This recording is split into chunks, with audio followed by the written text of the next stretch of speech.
नमस्कार। मैं हूं आपका दोस्त आलोक कुमार। अभिवादन स्वीकार कीजिए मेरा। 2 फरवरी से पश्चिम बंगाल के मुख्यमंत्री तृणमूल कांग्रेस की नेत्री ममता बनर्जी दिल्ली आ रही है। ममता बनर्जी के दिल्ली आने के खबरों से सुरक्षा एजेंसियां सकते में हैं, सांसें फूली हैं। ममता बनर्जी से ऐलान के साथ आ रही हैं कि अगले 6 दिन तक, मतलब 2 फरवरी से लेकर 8 फरवरी तक वो दिल्ली में रहने वाली हैं। दिल्ली में क्या करेंगी क्या नहीं करेंगी इसके बारे में ब्यौरा तो ले रही हैं एजेंसियां, दिल्ली की एजेंसियां, लेकिन सबसे ज्यादा चिंता ममता बनर्जी की सुरक्षा को लेकर है। आप कह सकते हैं कि भला किसी राज्य के मुख्यमंत्री के दिल्ली आने से सुरक्षा एजेंसियां सकते में क्यों है? तो इसके पीछे बता दूं, ममता बनर्जी का एक इतिहास रहा है।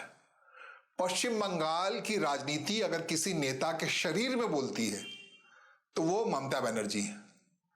कई दफे हुआ कि इनके शरीर पर आघात हुआ और वो राजनीति का टर्निंग पॉइंट साबित हुआ। आपको बता दें, पश्चिम बंगाल में मार्च और अप्रैल में चुनाव है। भारतीय जनता पार्टी ने बंगाल के जमीन पर ममता बनर्जी को अपने हिसाब से घेर रखा है। 2021 में जो नहीं भारतीय जनता पार्टी कर पाई, क्यों नहीं कर पाई, उन सब का रेमेडी निकाल के 2026 में हमलावर है। 2021 में भारतीय जनता पार्टी अचानक से पश्चिम बंगाल में विपक्ष की सबसे बड़ी पार्टी बन गई थी। इस बार उसका इरादा है कि वो सत्ता पक्ष में आ जाए। ग्राउंड लेवल पर कई तैयारियां चल रही हैं।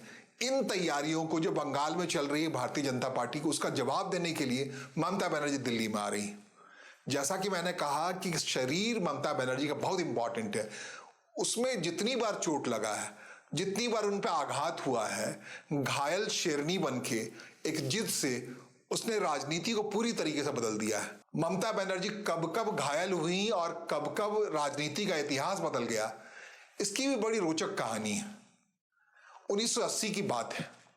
केंद्र में तभी इंदिरा गांधी की सरकार आई ही थी। कोलकाता में लेफ्ट के खिलाफ बड़ा आंदोलन हो रहा था। उस ग्राउंड पर कांग्रेस पार्टी कर रही थी। वामपंथी सरकार थी, ज्योति बसु वहां के मुख्यमंत्री थे। लेफ्ट के कैडर बड़े कट्टर होते हैं। सरकार के खिलाफ कांग्रेस के कार्यकर्ता अपने हिसाब से अनाप शनाप बक्के जा रहे, जो भी था। ममता बनर्जी उस समय कांग्रेस पार्टी की बड़ी वोकल नेता थी। यूथ कांग्रेस में थी, उसी यूथ कांग्रेस में जिसे कभी खड़ा किया था संजय गांधी ने। संजय गांधी दुनिया से चले गए थे, सरकार इंदिरा गांधी की थी और कोलकाता के मैदान पर ममता बनर्जी थी, कांग्रेस के कार्यकर्ता थे। लेफ्ट के कैडरों ने अपने नेताओं के खिलाफ दिए रहे बयानबाजी के खिलाफ आक्रामक तरीके से कांग्रेस के कार्यकर्ताओं पर टूट पड़े। निशाने पर ममता बनर्जी थी। कहते हैं, ममता बनर्जी खुद कहती है, उन पर जानलेवा हमला हुआ, सिर बिल्कुल बीच से फाड़ दिया गया, 17 से 18 टाके पड़े, हॉस्पिटल में रही। प्रधानमंत्री इंदिरा गांधी का फोन गया उन पर।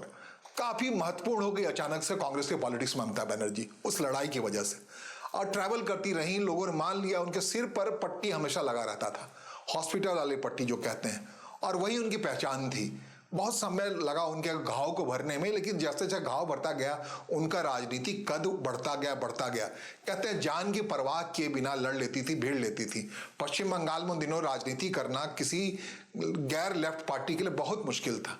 सीधे जान से मार दिया करता था, एलिमिनेट हो जाया करती थी। लेकिन ममता बनर्जी स्ट्रीट फाइटर थी, और जो उनकी पहचान बनी, आज तो 71 साल की है, दुबले कपत कायक अभी भी है, तब भी वैसा ही थी।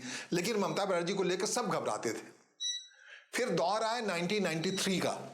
केंद्र में नरसिम्हा राव की सरकार थी। कहते हैं फिर एक प्रदर्शन के दौरान कांग्रेस कार्यकर्ताओं पर लेफ्ट के वर्करों ने गोलियां चला दी। कई लोग मारे गए, कई लोग घायल हुए, और उस समय ममता बनर्जी को चोट लगी। फिर प्रधानमंत्री का फोन गया। अचानक से फिर से कद बढ़ गया ममता बनर्जी का। पश्चिम बंगाल के राजनीति में जो 80 के में उठा था, थोड़ी सी मैच्योर हुई थी। कह दूं आपको 71 साल की उस समय रही होंगी मोटे तौर पे 1993 में ममता बनर्जी, यही 35-40 साल के बीच। और उस दरमियान उनकी जो चोट लगी तो अचानक से वो वाइब्रेंट नेता के तौर पर उभरती आई।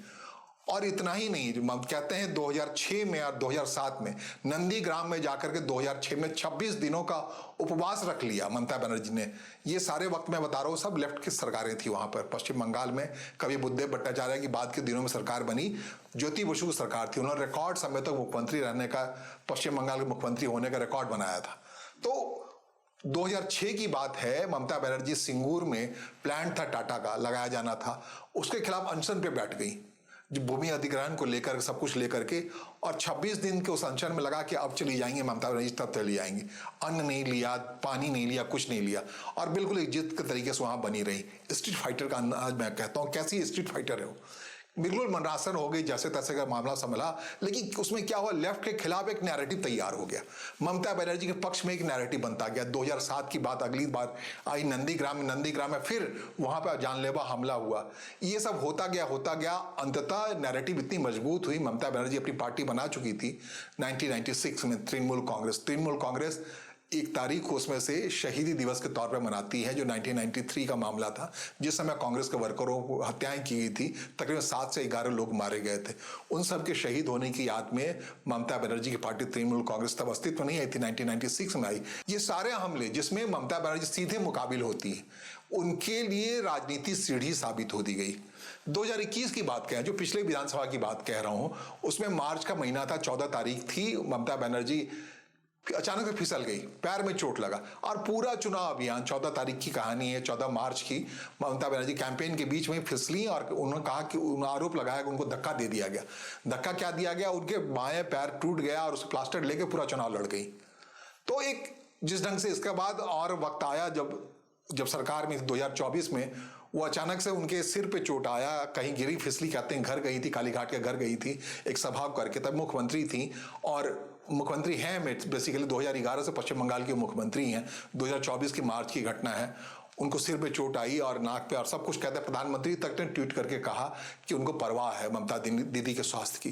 तो ऐसी ममता दीदी दिल्ली आ रही है, 6 दिन तक दिल्ली में ठहरने वाली, और 2 फरवरी को उनकी मुलाकात है चुनाव आयोग से SIR के मुद्दे पर। जिस SIR के मुद्दे को गरमा के कोशिश करते करते थक गए राहुल गांधी, उस समय तृणमूल कांग्रेस चुप रही। अब पश्चिम बंगाल में जहां 1.5 करोड़ SIR से वोटर छांटने की बात आ रही है, उसको लेकर ममता बनर्जी एग्रेसिव है और अपॉइंटमेंट लिया है उसने ज्ञानेश कुमार, जो मुख्य चुनाव आयुक्त है, उससे मिलने का। 2 फरवरी को शाम का वक्त है, 4 बजे का है, उस मुलाकात होनी है। उस मुलाकात से क्या नतीजा निकलता है, जैसा कि हमने कहा, राहुल गांधी तो थक गए, बात कहते कहते SIR में धोखाधड़ी हो रही है, चोर वोटी हो रही है, तृणमूल कांग्रेस समय खुल के नहीं आई थी। अब जब चुनाव का वक्त आया है, जब 1.5 करोड़ वोटर का मामला आया है, उसके पुनरीक्षण में उसको पाया गया, एलिमिनेट किया गया, उनको कहा गया कि फिर से जुड़वाना है तो आइए और उसके लिए काम कीजिए। तो ज्ञानेश कुमार से सीधे मुखातिब होने वाली है तृणमूल कांग्रेस, पूरे मजमा लेकर के, पूरा माहौल बना करके आने वाली है, दिल्ली के ग्राउंड पे आने वाली है। पिछले दिनों याद कीजिए ममता बनर्जी किस ढंग से माहौल बना लेती हैं, स्ट्रीट फाइटर के तौर पे सड़क से संघर्ष के जरिए अपनी विशाल छवि बना लेती हैं। इसकी मिसाल हाल के दिनों की बात है, कलकत्ता में ED ने उनके प्रतीक जैन के दफ्तर पे रेड डाला था। IPAC का दफ्तर था, दफ्तर पहुंच गई, उनका मोबाइल लिया, वो कहती हुई कि इस मोबाइल से मेरी बातचीत होती है, ED वाले को नहीं देंगे हम। इसके अलावा फाइल दिया, उन्होंने कहा ये IT सेल के अध्यक्ष थे हमारी पार्टी के, सारा डाटा चुराने के लिए आ गए हैं, ये ED वाले डाटा चुरा करके भारतीय जनता पार्टी को देने वाले हैं। तो स्ट्रीट पे आकर लड़ी और बिल्कुल सदमे में ला दिया। हाई कोर्ट मामला गया, सुप्रीम कोर्ट मामला गया। तो ममता बनर्जी जो पेशबंदी करती है, जो माहौल बनाती है, बिल्कुल घबराहट, जी मितलाने लगता है उनके अपोनेंट का। उस रैली में वो क्या करेंगी, अपने पर गोली खा लेंगी, गिर जाएंगी, घायल हो जाएंगी, कोई धक्का मार देगा, उस पतले शरीर वाले इस व्यक्ति के लिए क्या होगा, क्या नहीं होगा, पूरी फिजा बदल जाएगी। राजनीति का टर्निंग पॉइंट रहा है जब वो चोट खाई। तो कह रहे इसीलिए सुरक्षा एजेंसियां जो है दिल्ली की, वो चाहती है ममता बनर्जी को बिल्कुल सुरक्षित अंदाज में 6 दिनों तक दिल्ली में है। चुनाव का माहौल है, चुनाव का समय है, चुनाव घोषित होने वाला है फरवरी में, तो ममता बनर्जी को बिल्कुल सुरक्षित रखा जाए, कम से कम दिल्ली में ऐसा कुछ नहीं हो। ये चिंता व्यक्तिगत तौर पे प्रधानमंत्री की सुरक्षा में लगे लोग भी कर रहे हैं कि ममता बनर्जी ने अगर ऐसा कुछ कर दिया, दिल्ली में आके वो चोट खा गई, घायल हो गई, कुछ ऐसा हो गया ममता बनर्जी के साथ, जो अक्सर होता है, कभी वो लुढ़क जाती हैं अपने हेलीकॉप्टर में जाकर के, चोट लग जाता है, वहां फिसल जाती हैं, अस्पताल चली जाती है, ऐसी बहुत सारी घटनाएं हैं। जैसा कहा ना, पश्चिम बंगाल की राजनीति को अगर किसी नेता के शरीर में डिफाइन करना है, को शरीर को जितनी बार आघात पहुंचा, जितनी चोटें आई हैं, पश्चिम बंगाल की राजनीति पूरी तरह से बदल गई है। तो इन 6 दिनों में सबसे ज्यादा चिंता इस बात को है कि ममता बनर्जी दिल्ली आए और दिल्ली से सुरक्षित लौट जाए। बिल्कुल उनको घायल ना हो, कहीं चोट ना लगे, कुछ नहीं लगे। ठीक है, स्ट्रीट फाइटर हैं। जैसा कि मैंने कहा, प्रतीक जैन के यहाँ कोलकाता में जो रेड पड़ा था, उसके बाद तृणमूल कांग्रेस के सांसदों ने जो गृह मंत्रालय के सामने जाकर प्रदर्शन किया था, उसको हैंडलिंग करने में मुश्किल आई थी सुरक्षा एजेंसी को। तो अब उनकी नेत्री, उनकी नायिका आ रही हैं दिल्ली। अब वो कितनी मुश्किल भरी बात होगी उनको हैंडल करना। अगर एसआईआर के मुद्दे पर वो चली जाती हैं, संसद में पैरेड करनी चली जाती हैं या सड़क पर पैरेड करती हुई दिखती हैं, लोगों को उमड़ा लेती हैं, कुछ बंगाली अस्मिता का सवाल कर देती हैं दिल्ली आकर के, कह देती है मेरे साथ अन्याय हुआ, किसी बंगाली को दिल्ली में लाकर पिटाई की गई, धक्का दिया गया, गाली दिया गया, बहुत सारी चीजें हो सकती हैं नैरेटिव तैयार करने के लिए। ये सब नहीं हो, इसी बात को लेकर सुरक्षा एजेंसियां चिंतित हैं। और ये 6 दिन जो 2 फरवरी से लेकर 8 फरवरी तक का समय है, उन दरमियान ममता बनर्जी के लिए अतिरिक्त सुरक्षा निगाहबान होगा, अतिरिक्त लोग लगे होंगे कि कम से कम इसके शरीर के साथ कुछ ना हो, कोई धक्का ना दे, कोई ऐसा कुछ ना हो। तो इसको लेकर के इस अंदेशे से घबराहट है, मितलाहट है, और ये अपने आप में बड़ी बात है।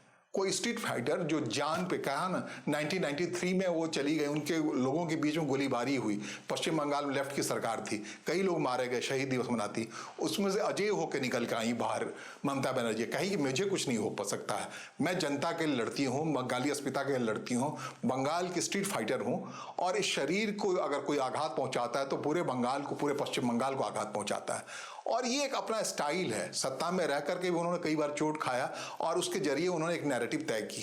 तो ममता बनर्जी से हमेशा लोग डरते हैं, कि कहते हैं कि बिल्कुल घायल शेरनी की तरह व्यवहार करने लगती है अगर उसको टच किया गया तो। अभी उन्होंने ट्वीट किया, प्रधानमंत्री को लिखा है कि मुझे अगर चोट पहुंची तो देख लीजिएगा। ये ट्वीट का मतलब सीधा वो संदेश दे रही है, कह रही हैं कि प्रधानमंत्री जी अगर मुझे चोट पहुंचा तो मैं छोड़ूंगी नहीं। तो इसका मतलब चोट क्या कह रहा है? असली मसला तो ये है कि एसआईआर के मसले पर पश्चिम बंगाल में चुनाव आयोग की काम हो रहा है, स्पेशल इंटेंसिव रिव्यू चल रहा है, अलग अलग देश के अलग अलग हिस्सों में। वहाँ वोटर जो बाहर के वोटर हैं उनको एलिमिनेट किया जा रहा है, हटाया जा रहा है, और सिर्फ भारतीय वोट दे पाए, या फिर ऐसे वोटर जो खासकर बंगाली वोटर जो दिल्ली में वोटर हैं, अलग अलग प्रांतों में भी एक ही जगह वोटर रह पाए, एक ही जगह वोट दे आए, इसके लिए एसआईआर हो रहा है। उस एसआईआर में ममता बनर्जी का आरोप है कि जानबूझ करके तृणमूल कांग्रेस के वर्करों को हटाया जा रहा है, एलिमिनेट किया जा रहा है। उन बुजुर्गों को उनका हवाला दे रही हैं, 85 साल के लोगों का जिनका नाम एलिमिनेट किया गया, हटाया गया, उसके लिए चुनाव आयोग कह रही है कि आप आइए मेरे पास दफ्तर आकर के दिखा जाइए, प्रमाण दे जाइए। ये सारे मसले हैं जो मसले को लगातार गरमाने की कोशिश करते रहे हैं राहुल गांधी, नहीं करवा हैं। कई बार उन्होंने लंबी लंबी प्रेस कॉन्फ्रेंस की है, हर बार मुंह की खाए हैं, लेकिन ममता बनर्जी ने जब इस मसले को उठाया है तो देखना ये मसला कितना गर्म हो जाता है। और कहते हैं इसी 6 दिनों के प्रवास के दौरान ममता बनर्जी अपने पुराने पार्टी के नेताओं को, कांग्रेस से निकली हैं, तृणमूल कांग्रेस उन्होंने बनाया, अपने पुराने पार्टी के नेताओं को, सोनिया गांधी से कहते हैं उनकी अनबन हो गई थी, उसके आधार पर उन्होंने तृणमूल कांग्रेस बनाया था। ये कहते हैं सोनिया गांधी को कि आपके बूते की नहीं है बंगाल की पॉलिटिक्स, मैं खड़ा करती हूँ, दिखाती हूँ कांग्रेस कैसे पॉलिटिक्स करनी चाहिए। कहते हैं इन्हीं 6 दिनों में उनकी मुलाकात होनी है कांग्रेस के केंद्रीय नेतृत्व से, खड़गे साहब से होने वाली है, राहुल गांधी से होने वाली, उनकी कोशिश होगी सोनिया गांधी से भी मिले, और इन मुलाकातों में एक बार फिर से वो कहने वाली हैं कांग्रेस नेतृत्व से, पश्चिम बंगाल में जाने की हिमाकत मत कीजिएगा, तृणमूल कांग्रेस की वोट को काटने की कोशिश मत कीजिएगा, बिल्कुल पीछे लगे रहिएगा, कोशिश कीजिएगा कि कांग्रेस के नाम का एक दल अगर कहीं शासन में है तो वो दल वहां शासन करता रहे, तृणमूल कांग्रेस एक बार फिर जीत पाए, इसकी आश्वस्ति लेना चाहती हैं वो कांग्रेस पार्टी से। ऐसी बात कह रहे हैं लोग, अंदर खाने चल रही है अलग अलग तरीके से। इन 6 दिनों में उनकी मुलाकात होनी है कांग्रेस पार्टी से, कांग्रेस पार्टी से पूछने वाली हैं कि तृणमूल कांग्रेस की फिर से दोबारा से वहां सरकार बने, उसके लिए कांग्रेस पार्टी क्या सहयोग कर सकती है, उसकी बात सोचनी चाहिए, ना कि कांग्रेस पार्टी टीएमसी के खिलाफ कांग्रेस पार्टी का कोई कैंडिडेट वहां उतारा जाए जिसकी वजह से टीएमसी की हार सुनिश्चित हो जाए, वहां बंगाल में जो भारतीय जनता पार्टी की सरकार बनती हुई दिख रही है वो बन जाए। अगर ऐसा होगा तो तृणमूल कांग्रेस का कहना है कि वो कांग्रेस पार्टी को फिर छोड़ेगी नहीं, उनकी अगली राजनीति यही होगी कि अपने ही लोगों ने उनकी नैया को डुबोया है, इस बात को तथ्यात्मक तरीके से वो खड़ा करेंगी। तो ममता बनर्जी का दोनों सिक्के का दोनों पहलू बड़ा खतरनाक है, हेड भी भारी, टेल भी भारी, अब किधर पलटती है। लेकिन सच ये है कि स्ट्रीट फाइटर हैं, अपने शरीर को लेकर सामने आती हैं, और यही एक खौफ है उनके राजनीतिक प्रतिद्वंदियों के अंदर। देखना है 6 दिनों जो मजमा लगाने आ रही हैं दिल्ली में, वो मजमा किस ढंग से भारतीय पॉलिटिक्स को गरमाता है और इसकी आंच कैसे पश्चिम बंगाल तक जाती है या नहीं जाती है, ये देखना बड़ा महत्वपूर्ण होगा। हमें सुनने और समझने के लिए आपका आभार, नमस्कार, धन्यवाद।